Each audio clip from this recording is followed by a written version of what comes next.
incredibile onore di avere come ospite Mike, tutti quanti lo conoscete, non perderò molto tempo per introduzioni perché più che noto da tutti quanti. L'idea è quella di parlare di programmazione, porterete pazienza per l'inglese, ci sarà un po' di avanti e indietro con le traduzioni, dovrò un po' sintetizzare tutto quanto, però cercheremo di fare il meglio possibile. Hello Mike, introduce yourself. Hi, I'm Mike Tushir. I'm a powerlifting coach. I started coaching powerlifting really in 2008. Is when I started Reactive Training Systems.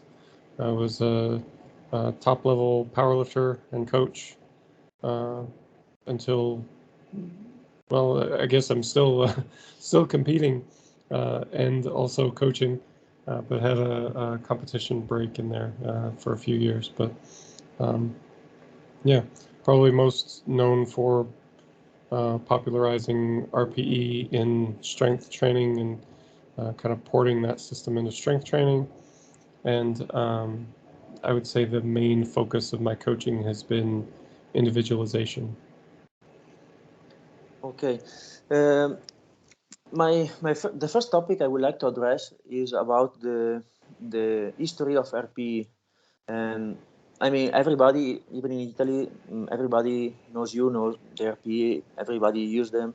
So the thing I'm interested in is the way you change the view of RP and the way you change of the use of RP in the way you coach. Yeah, so RPE came from endurance. It had been used in endurance sports, long before. And I was reading about RPE in super training back in probably 2005 or 2006.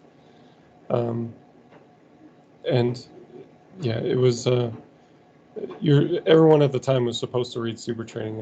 That's the thing that everyone said was a good book on strength training. So I was doing what any good aspiring coach would do. And there's a section in there on RPE. And it seemed to me that it was, it's not difficult to understand. It's a rating of, how difficult do you perceive something to be, a bout of exercise to be. So it occurred to me like, oh, well, you could, just bring this into strength training. There was also this other concept that was popular at the time. You would hear coaches talk about lifters leaving a rep in the tank. You're supposed to leave one rep in reserve, on accessory movements and things like that. And that was supposed to be helpful for recovery. At the time, most people would take those accessory movements all the way to failure. So this idea of leaving one rep in reserve was kind of counter to that idea. And I thought, well, yeah, you could leave one rep in reserve, you could leave 2 reps in reserve, you could leave 3 reps in reserve, and so on. But then, so I kind of fiddled with the scale to make it match up with how I perceived training, like what seemed like an accurate, 1 to 10 scale, which was really a 5 to 10 scale. Yeah, and that kind of turned into the chart that most powerlifters still use today. And what about the way you actually, when you program, the way you program now RP in comparison to the past? Because I remember in your book, the old one, there were some modalities that now you are not using anymore. I think so. For example, the fatigue, the drop from fatigue, that kind of modalities. What are some major changes you implement? Yeah, that's a big one. So before, what we would do is you would try to get a good measure of an athlete's capability on any given set. And RPE allows you to do that.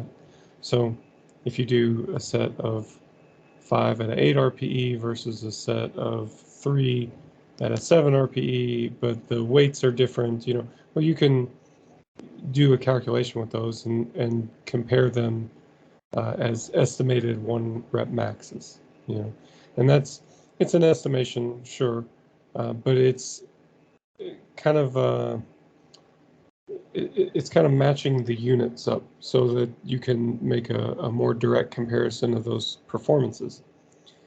And then if you measure the changes in the performance over the course of a workout, you see that athletes get tired. That's not a new observation, but it allows you to measure how much fatigue there is. If your estimated 1 rep max goes from 100 kilos to 95 kilos, that's 5% fatigue. If it goes down to 90 kilos, now it's 10% fatigue, and so on.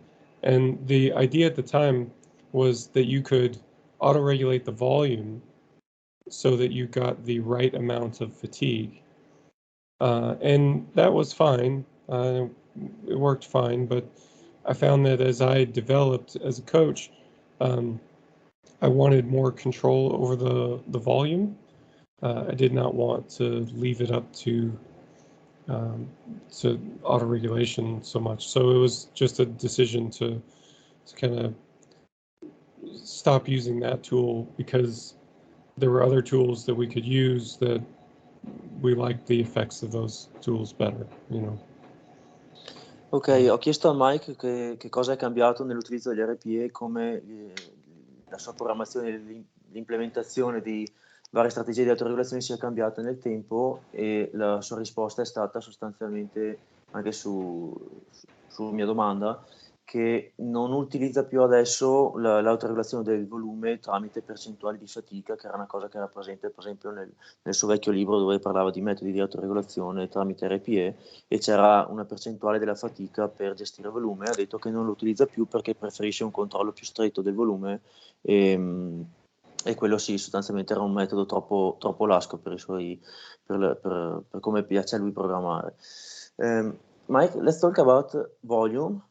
In my perception, I've been an athlete under Mark Robb, so I have some experience with your method. In my perception, the use of volume is different from other coaches. I think many coaches, especially in Italy, use much more volume and maybe a little bit lighter intensity. So what's your opinion about this? Yeah, I think lots, each coach has their own tendency.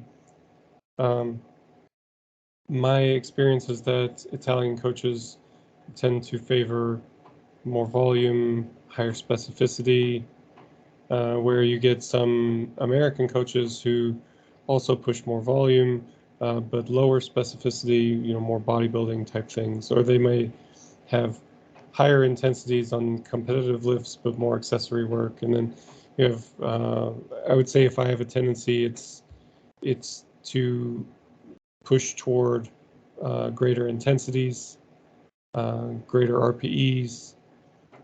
Also, I include a lot of what I would consider to be specific movements, but probably not as much specific movements as, say, Italian powerlifters do, but it's more than some other American coaches. So there's always differences in how we view things, but to me, this all starts out as, a starting point. A coach brings with him, whatever opinions he has in the beginning, but he must quickly adapt to the athlete's response. To give you an example, we've had lifters on our team who have not responded very well to the normal approach that we would take. Some people respond great, some people not so much. The people who don't respond well, we need to quickly adjust the training. So one guy in particular I'm thinking of was not responding very well to the higher RPE. So we started pushing toward lower and lower RPEs, modifying his total stress, the total workload, to be something he could find tolerable as well.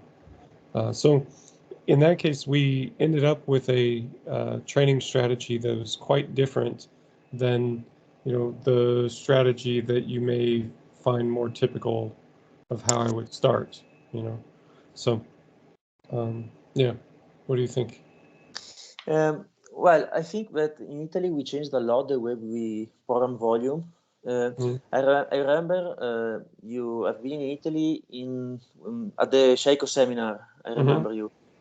In that period, in Italy, we used to program with very low intensity, a lot of buffer, reps in reserve, but so much volume, a lot of volume. Nowadays, I think most of the Italians coaches use somewhat between the way you program and the way we used to back in 2014, 2015. Most of the coaches use some kind of RP or auto-relation measure, and the volume is not as much as we used to. So it's very common to use a ramping and then some 3 to 5 back-off sets, and then move into accessories. This is very different from what we used to do back in 2014, 2015, and people are getting much better now, much better.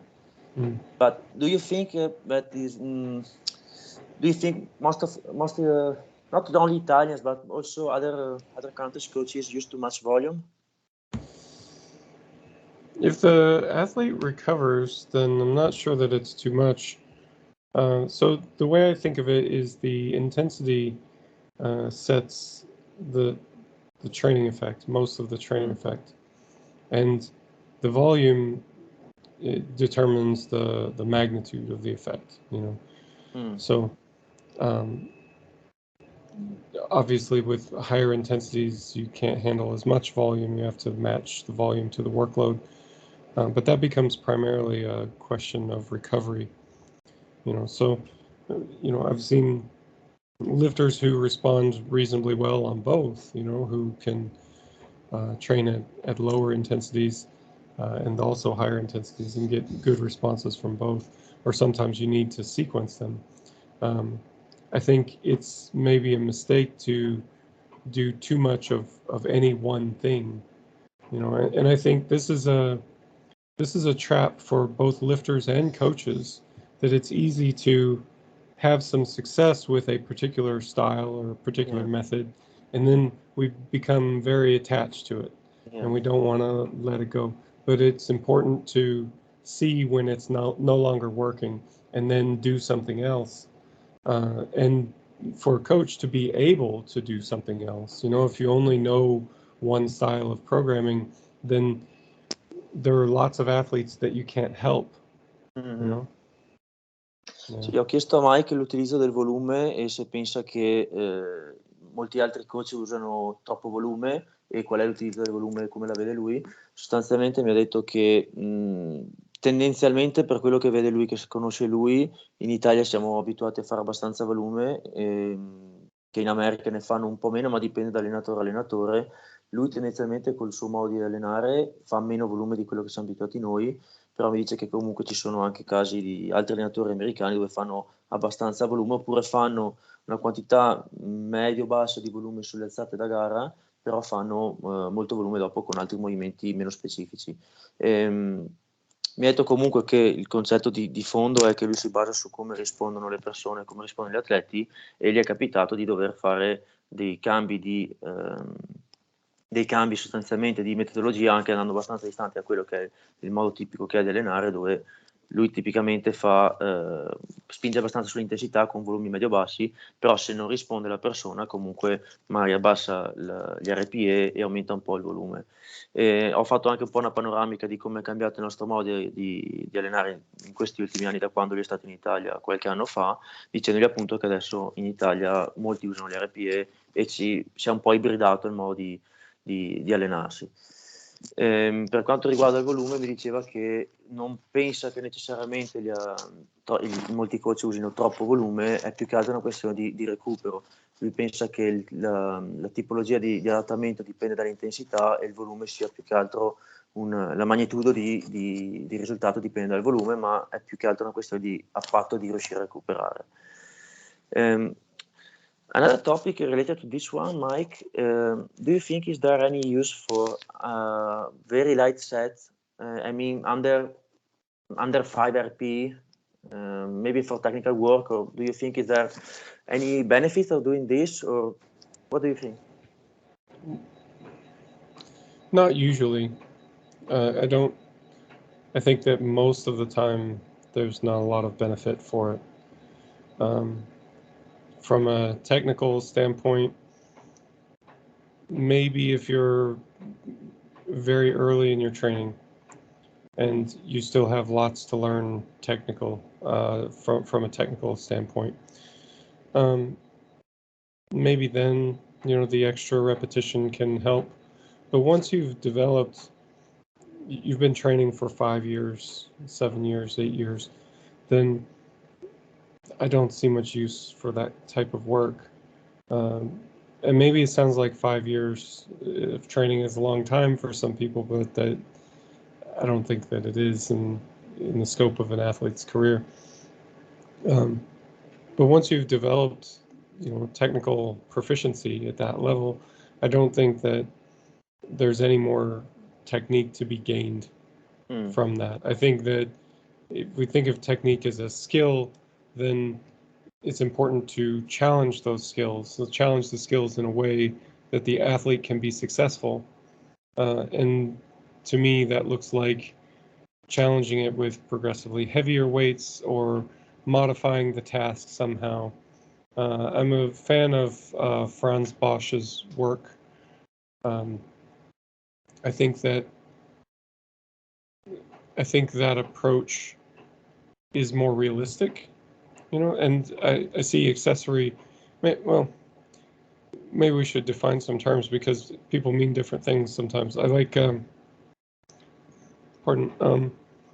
Bondarchuk's classification for exercise, and he would call it a special developmental exercise. That it's a small modification to the task. So if you have an athlete who doesn't generate enough tightness in the bottom of the deadlift, maybe you give them pause deadlifts so they practice doing it the right way. It's a movement that reinforces the correct technique. So I like to use movements like that so that I reinforce the pattern. It's especially helpful in an online coaching setting.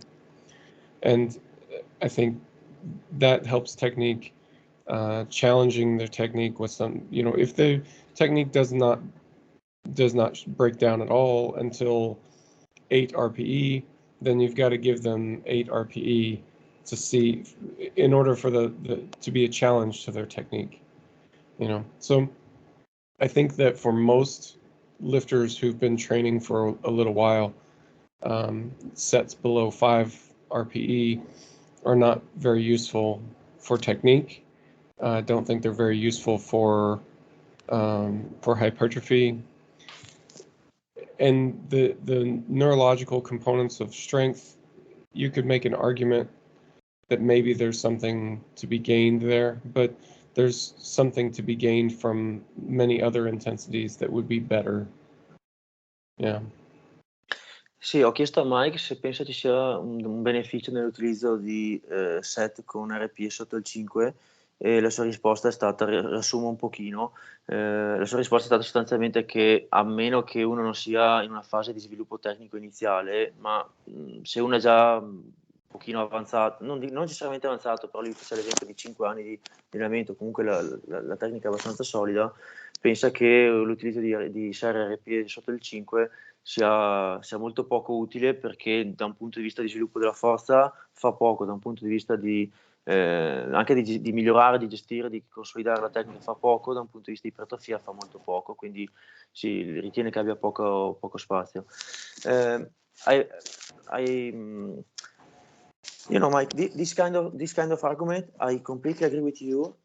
But in Italy, most of the coaches have a very different perspective and very different opinion about this. I really agree with you. I really do. And sometimes it's difficult to explain this kind of concept here, because most of the coaches here, they just think that if you don't have perfect technique, you can go on with the program and you can go further. So and they define perfect technique in a very different way from most of other coaches in other countries. So they are all the time looking for minuscule details, something that are just invisible, that probably doesn't change anything. But they still think that maybe if they find something, some detail here and there, they can gain 10 kilos on the total. So they compensate the light technical work with a bunch of volume. So they use a lot of, let's say, 70 to 80% work, but with under 5 reps. So you have a lot of reps in reserve. For example, there are programs here, very popular programs with 8, 9, 10 sets of 4 reps with 70%. That is very light. Very light is. Yeah. So 70% is kind of the threshold that I would put to this kind of thing. Sets of 4 at 70%, yes, very light. And to be fair, I have programs, probably the easiest sets, individual sets that I have is sets of 5 at 70%, so not that different. But even then, when I think about what effects I'm trying to get from this, what do we know? Well,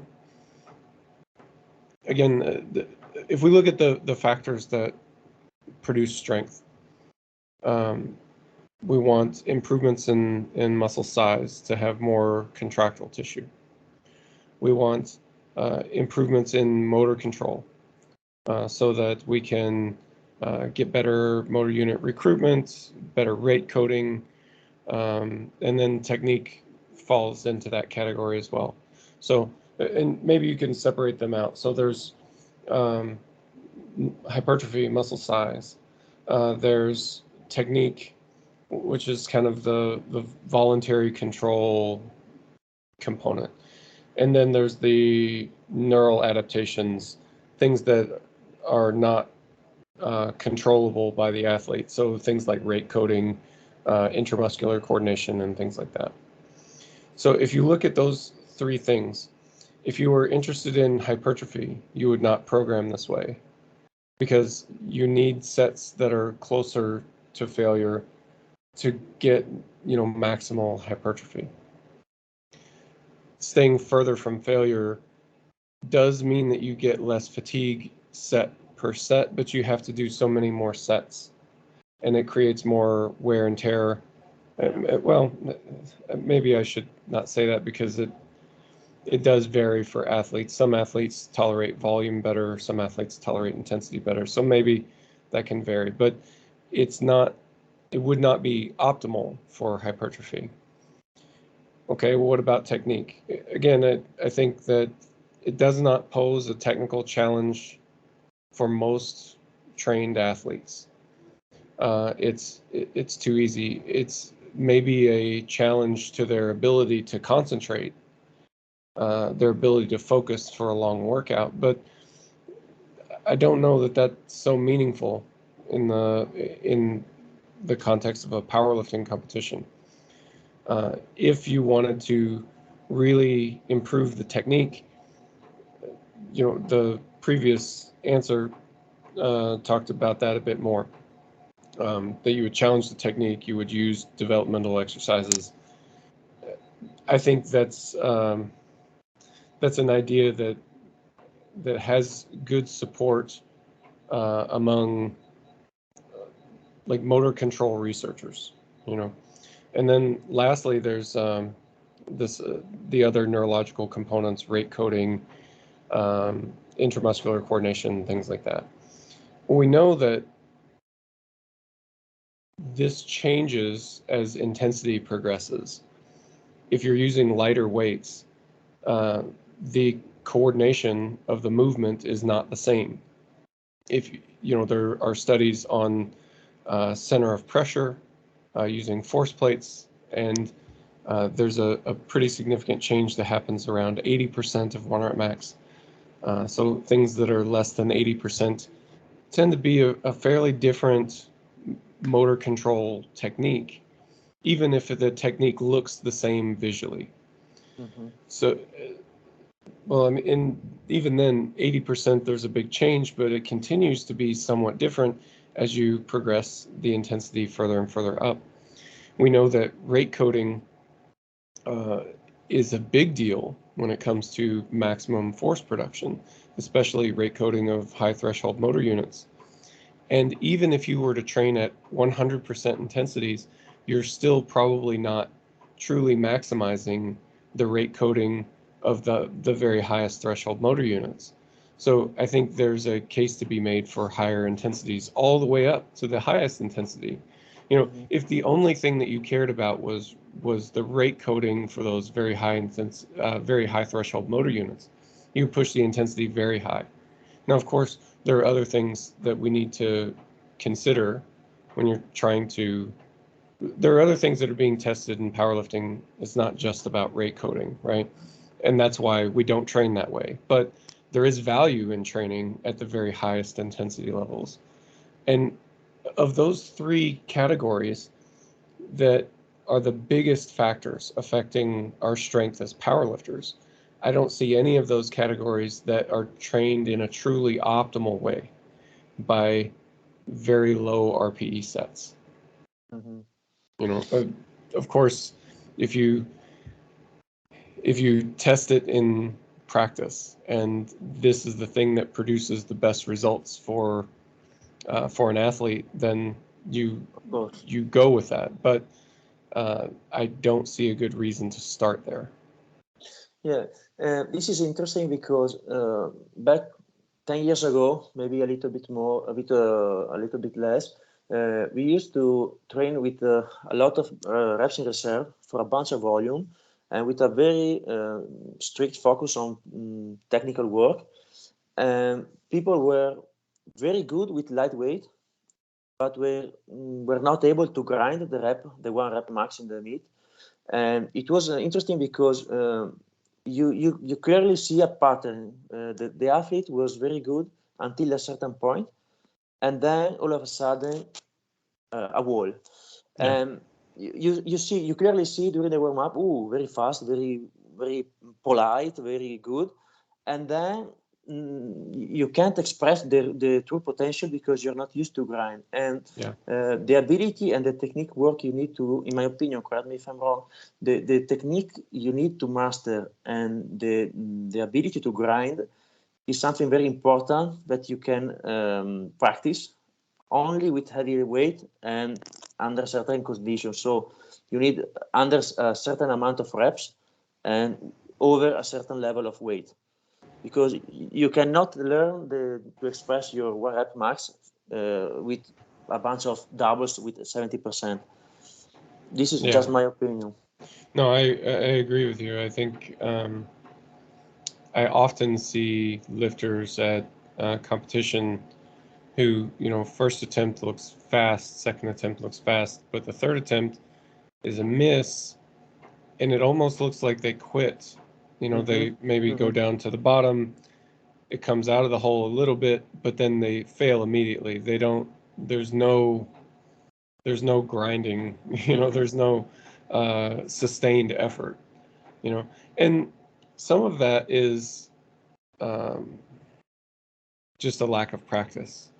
You know, I will remind lifters to be ready mentally for the fight, because the third attempt is supposed to be hard, you know, and it will be challenging, and you'll have to fight for it on the way. And if a lifter's not prepared for that, then maybe they quit too early. That's certainly possible, but I think there's also a trained component to it as well. You know, a difficult third attempt concentric will probably be longer than 3 seconds, depending on the lift. But if let's say that you measure it and it's, you know, 4 seconds, but all your training lifts are, you know, a half a second, then it's just not training the same qualities again. You have other neurological qualities, not to mention metabolic qualities and structural qualities that need to be developed and sometimes it requires higher tensions, longer sustained tensions. And if you just never train those, then they won't be there when you need them in competition.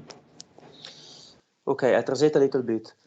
Ho chiesto a Mike, sempre in riferimento all'utilizzo di lavoro molto leggero, tecnico, con molto buffer, e facevo in particolare riferimento a quello che andava molto in Italia, soprattutto qualche anno fa, cioè magari lavori molto leggeri, mai doppie, triple, quadruple, 70%, però per una montagna di volume, e sostanzialmente, riassumo, ha fatto tutta una serie di considerazioni sulla soglia di attivazione, su cosa necessiti di imparare e di allenare per poi mostrare in gara la tua vera forza e cosa ti serve per allenare la forza, e sostanzialmente sotto una certa soglia di carico non si riesce a allenare queste qualità, e anche la tecnica che tu pratichi con pesi molto leggeri al 70%, al 60%, non è la stessa tecnica che poi avrai e ti servirà quando hai il massimale. Per quanto tu sia efficiente, bravo e perfetto con una certa percentuale, se questa percentuale è molto lontana dal peso di gara, poi ti manca la capacità anche a livello metabolico, anche gli adattamenti per essere bravo in gara e tirare fuori il tuo potenziale. Io poi aggiungevo la mia opinione che sostanzialmente penso che la capacità di grindare una ripetizione massimale in gara sia una capacità che va allenata e che sia necessaria una certa quantità minima di carico per poter allenare, cioè non si riesca a allenare con molto lavoro leggero e tanto buffer, perché sono proprio due cose separate.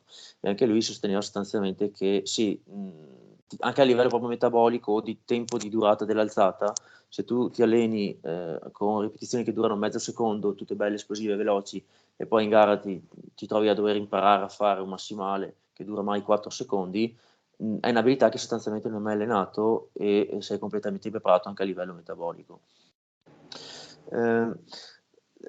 So what about slowing the tempo on purpose? Let's say you use lighter load and then you increase the fatigue and the RP because you are moving on purpose very low, slowly, sorry, not low. So let's say a steady, slow descent and a steady, slow concentric phase. What do you think? I have used this movement sometimes when I need to focus on technique for a lifter. Usually it's more, we lack basic coordination. I just don't think that maybe a controversial opinion. I just don't think that technique is the most important thing. It is important on some level, but I think there are a large range of techniques that are fine, that are perfectly fine for a lifter to use, and that a lifter can find a technique that suits them.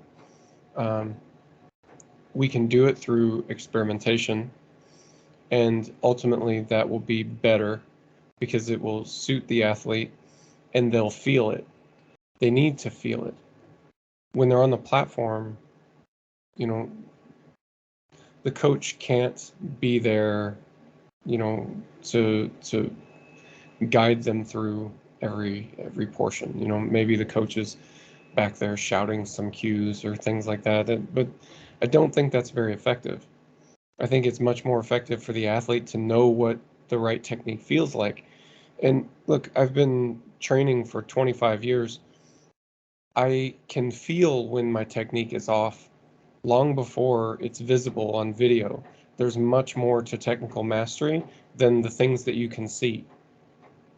You need the athlete to feel it so that they can go beyond, just the very basic visual cues of technical mastery. So because it's important for them to feel it, it takes time. And sometimes, something like a slow tempo movement can be useful for helping them to feel the positions. I do find that I move past that quite quickly. That, it's not very often that I'm coaching a lifter and I say the thing that we need to develop from, I look at training effects coming in 3 main categories. Any training that you do has three main training effects. There's a skill component, there's a metabolic component, and there's a structure component. So any training that you do, you could do heavy fives, you could do 20 rep squats. All of these things will have some skill is being trained, and it's either important for the competition or not. There's metabolism that's being trained. It's either important for the competition or not. And there's structures that are being trained. Same thing there. That what's happening for hypertrophy, what kind of hypertrophy is happening, what adaptations are happening in the connective tissue. So for me, when I look at something like a slow tempo movement, I think this movement puts an emphasis on skill development and not so much, maybe a little bit on metabolic development. There's a case that you could make for that, but not so much on structural development because the tension is lower. So if I'm in a situation where that's what I need, then I'll use a slow tempo version, but I don't find myself in that situation very much. Usually, if I'm in a situation where I want skill development, the athlete would have to be quite uncoordinated for me to choose that. Most of the time they are coordinated enough they can perform a slow tempo movement and everything's fine. So I'll try to present a different challenge. Maybe something, often I find myself not wanting to limit the structural component so much. So maybe I want to train the skill component, but a slow tempo is going to limit the structural adaptation too much. So that's not a good tool for that situation. So you can pick something else. But if I'm training in a scenario where I want more metabolic adaptation, I'm trying to develop the work capacity of the athlete and also their coordination skills, then it could be useful. I just wouldn't expect much structural adaptation from that type of training. Ok, ho chiesto a Mike cosa ne pensa dell'utilizzo di alzate e rallentate di proposito, quindi di fare discese lente o salite lente o tutte e due cose di questo tipo. È partito con un'affermazione che ha detto lui stesso essere un po' controversa, cioè che non pensa che la tecnica sia così tanto importante. Ha detto sostanzialmente che ogni atleta può avere anche differenti tecniche che sono molto efficaci, anche se mai non sono, cioè, diciamo che dà un po' un'enfasi non così elevata sulla tecnica. Per quanto riguarda l'utilizzo appunto dei scese salite lente, ha detto che sì, ci ha sperimentato, ma non è uno strumento che si trova ad usare spesso, ad usare molto, perché ti va a togliere, cioè ha comunque ti toglie delle cose, ti toglie delle componenti che mai vorresti allenare, quindi ti trovi ad avere o meno tensione o meno adattamenti anatomici, meno adattamenti strutturali, perché il carico è basso, perché la tensione è bassa. Ha di buono che è comodo per cercare di insegnare delle sensazioni o di gestire la tecnica, migliorare la tecnica, però ha detto che non è una cosa che si trova spesso a utilizzare. La fa utilizzare se appunto una persona ha bisogno di fare un lavoro tecnico mirato per sentire delle cose, per capire delle cose, però lo deve fare consapevolmente, cioè sapendo che è a discapito di altre cose. Quindi in realtà non è una cosa che usa spesso. On the same question, what about maybe a heavy single but with low tempo? Is that different from what you said? Do you think about it in a different way? This would be I haven't really used it this way, so I mean maybe there's more to it. It would be almost purely a skill in that sense, because there's just not enough time to develop metabolic demands. And again, you're limited on the structural tension. The loads would still be quite heavy, so maybe it's fine.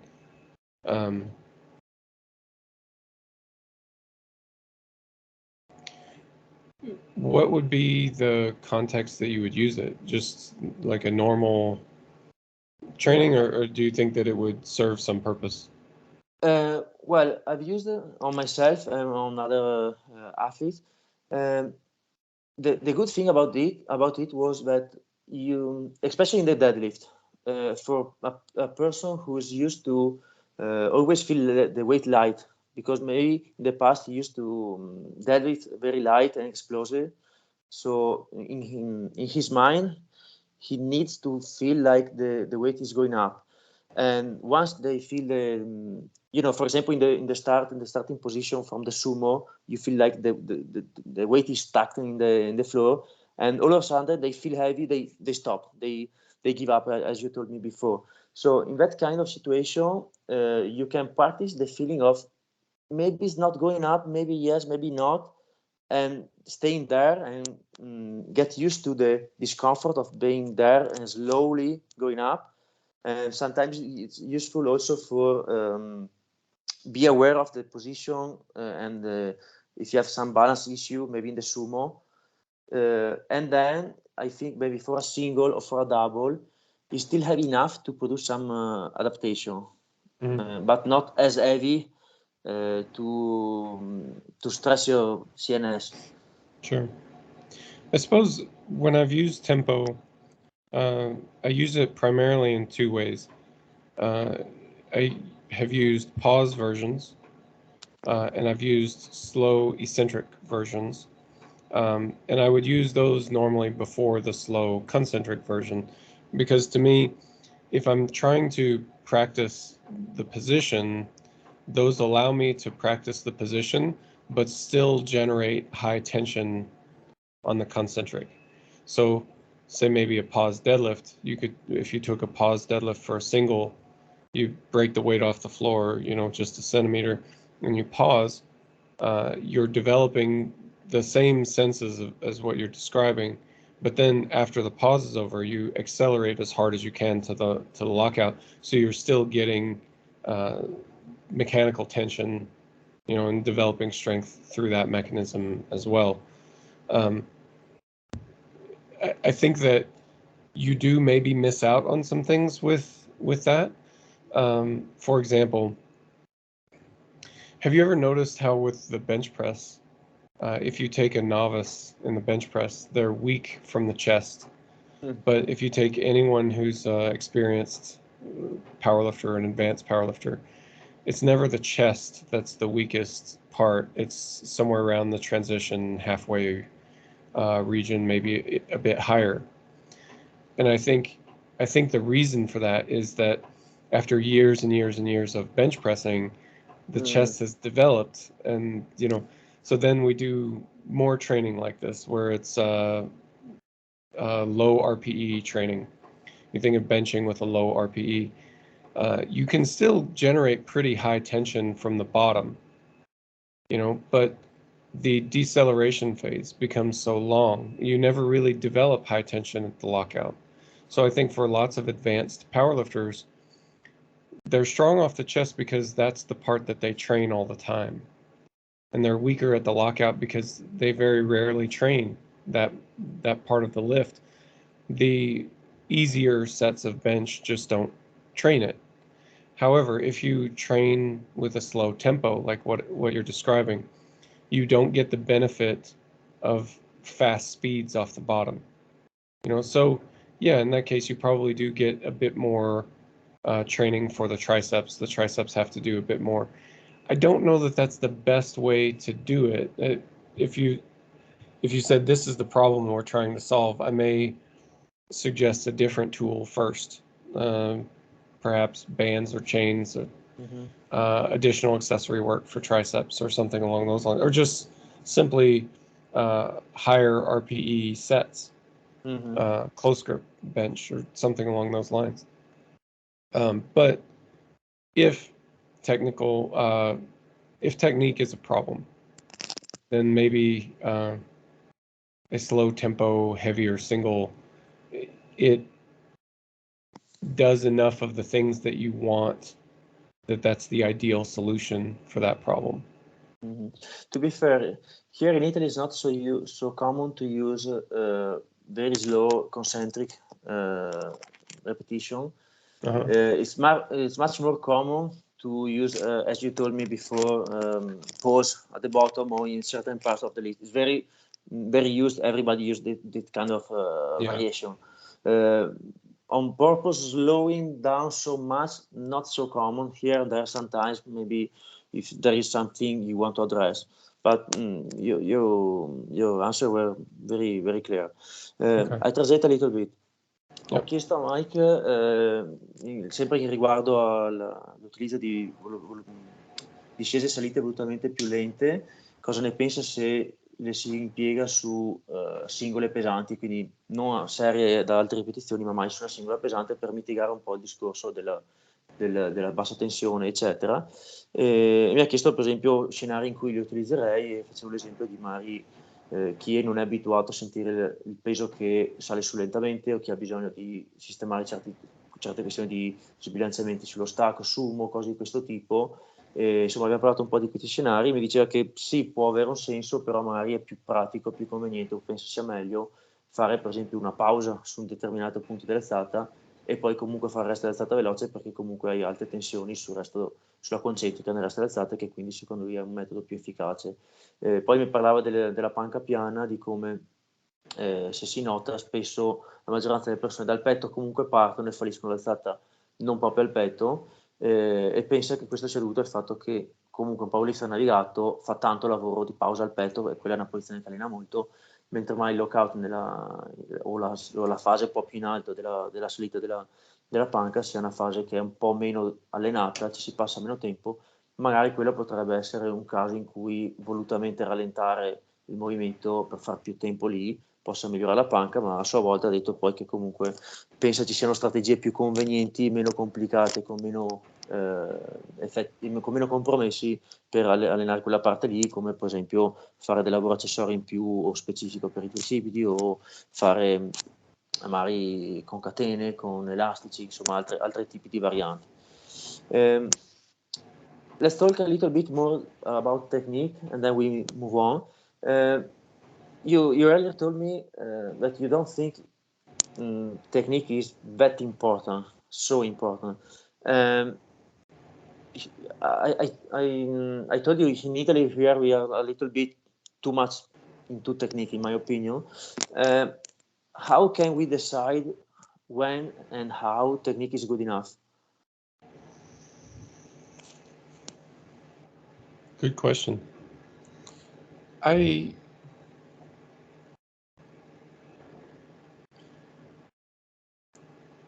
suppose it's worth paying attention to, but I very rarely prioritize it. You know, it's okay to look at the technique and say, you know, this needs to, this should be done better, that should be done better. But then we have to ask ourselves, is this so important that we need to stop getting stronger in order to fix it? There are many things that can happen. Say knee valgus in the squat, the knees cave in a bit. If it's really dramatic, the knees are touching each other or something, then by all means correct it, you know. But almost no one has that problem. There may be some valgus, but it's usually not a problem. It's not provoking pain usually. And in cases like that, I think, which is more important? Is it to make the athlete stronger or to fix the knee valgus? And usually it's to make them stronger. And you may think that, well, if you fix the valgus, then they'll lift more weight. But I think that's usually not true. You know, the reason they have the valgus is it's a compensation. They're not doing it on purpose most of the time. They're doing it because if they didn't do it, they would not be able to stand up. So they do it as a way to be able to finish the repetition. It's compensation. And you see the same thing with hip rise in the squat. You see the same thing with different bar path issues in the bench, or with hip rise or back rounding and different things in the deadlift. These tend to be strategies that the lifter uses subconsciously so that they can finish the weight. They're shifting the load to muscles that are stronger, or they're changing their lifting strategy so that they can, improve leverages for muscles that are relatively weak, and lean more on muscles that are relatively strong. So just simply correcting that doesn't make them stronger. Now, you could maybe provide extra training or shift the emphasis of training so that those muscles get stronger. At the same time, that training usually also emphasizes the correct motor control pattern. So to give an example, let's talk about the hip rise pattern in the squat. Lifter squats down to the bottom, and then as they come out of the hole, the hips go backward, the knees go backwards, the chest the torso angle goes down. Is more parallel to the floor. This pattern usually is an effort to take load off of the quads. The quads are not strong enough, so they try to shift load somewhere else. Now, you could correct that from a technical standpoint, just have them squatting with perfect technique, and that's one way to address it for sure. But you could also address it in other ways. You could use a safety squat bar or do pen squats or something. These movements tend to be self-correcting, because if the lifter performs the incorrect technique, then it feels bad and they can't lift as much weight. So it rewards them for performing the correct technique, so they get technical practice. It also narrows the task to this one specific subtask.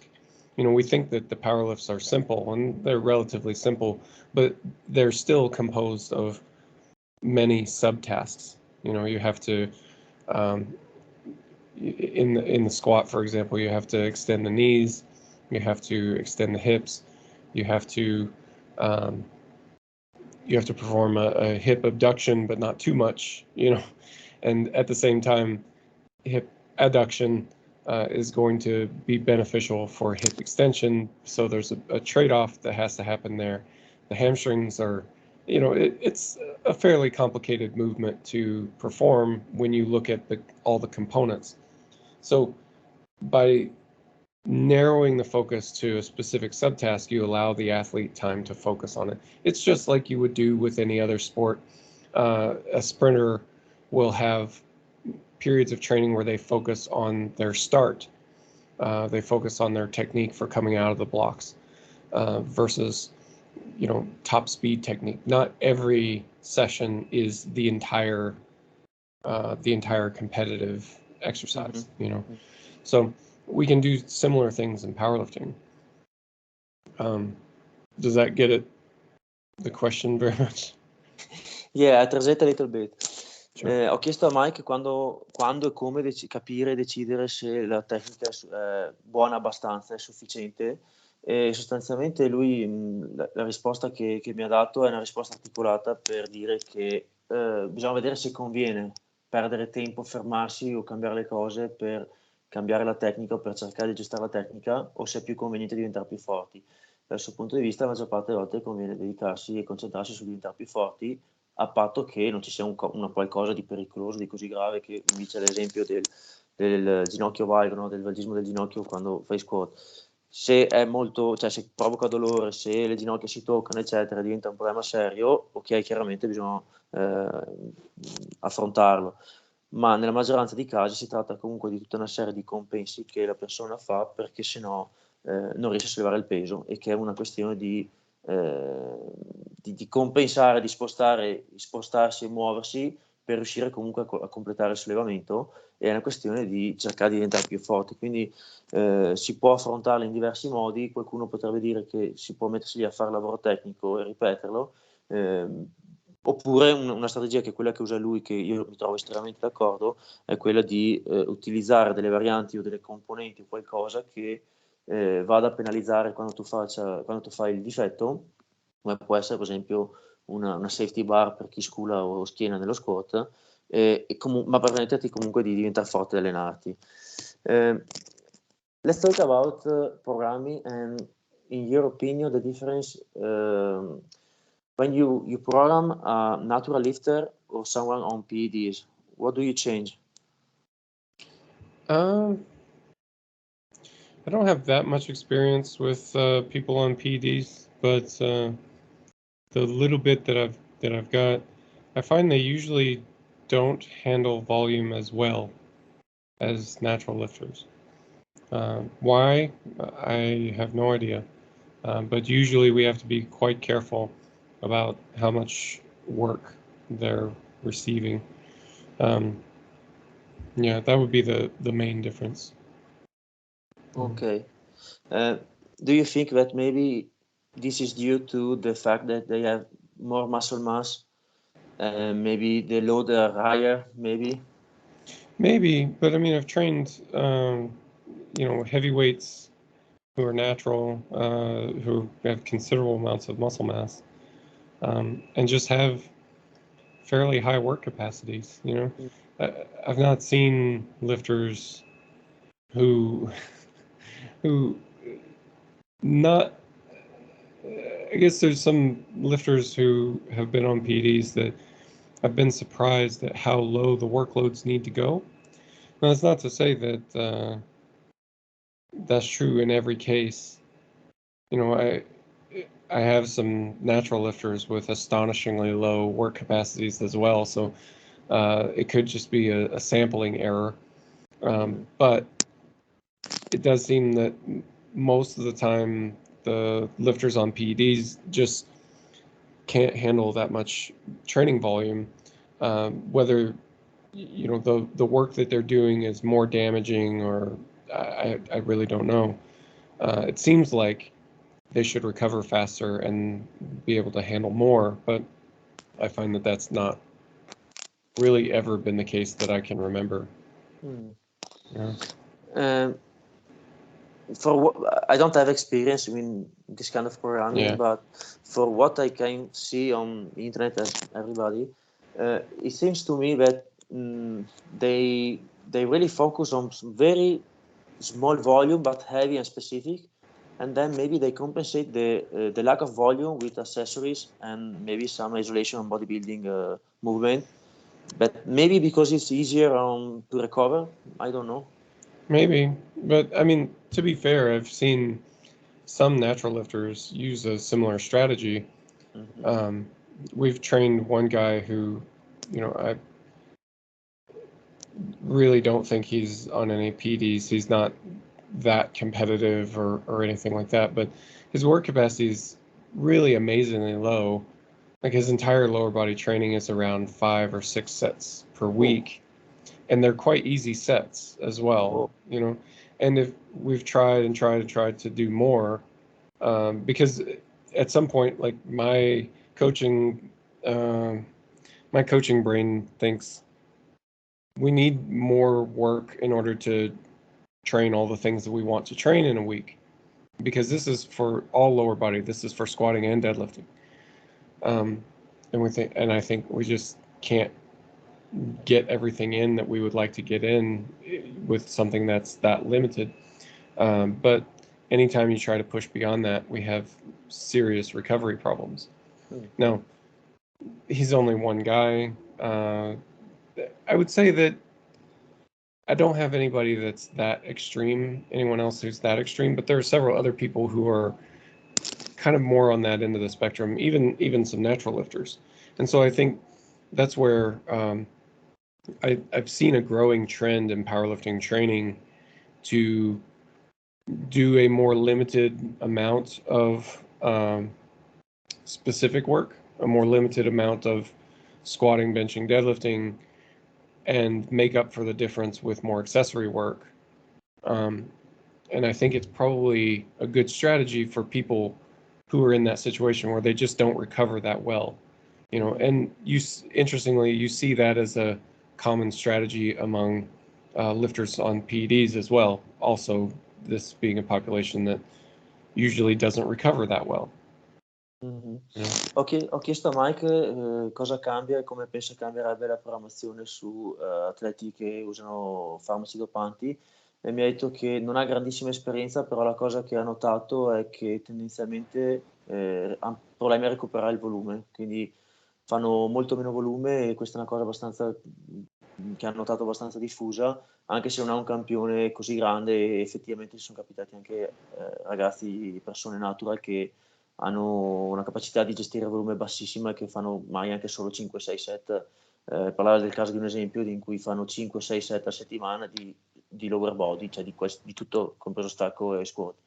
E quindi sì, non sa, dopo parlavamo se magari compensano la mancanza di volume nelle alzate principali con lavoro accessorio di isolamento. Still talking about PEDs, do you think that maybe people enhanced have more injuries and muscle injuries or that kind of problem, maybe some turner muscle strains and stuff like that? Or do you think it's maybe just by the load, maybe the way they train, or something about PEDs? I think it might be something about PEDs. I really don't have, very much expertise in this area, but